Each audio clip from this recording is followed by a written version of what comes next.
今天刷到这么一条视频。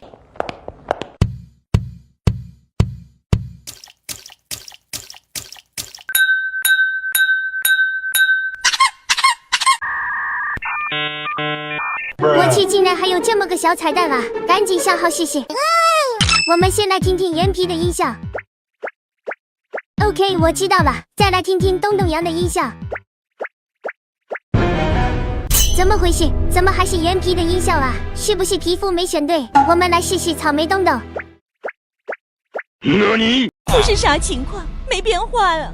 新出的可爱灵感菇呢？不是哥们，你玩我呢？哪来的特殊音效彩蛋啊？金属做的大机甲总不能没音效吧？我说白了，把哥们当鬼子整了是吧？我操！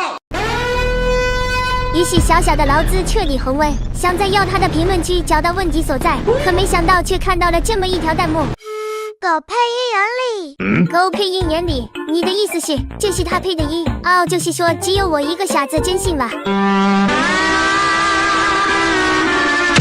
好，这么玩是吧？配音学不会啦，你等我配好，然后拿去给毛姐看，看看她会不会上当呢？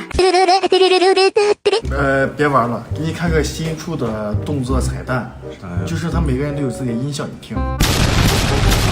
你好，老逼的。OK。这个真的假的？真的呀，视频还能 P 啊？不过我还真知道这个是你知道？对呀，但是有一个原理。啥原理？这个原理就叫狗，你知道吧？狗。没说你记啥呀？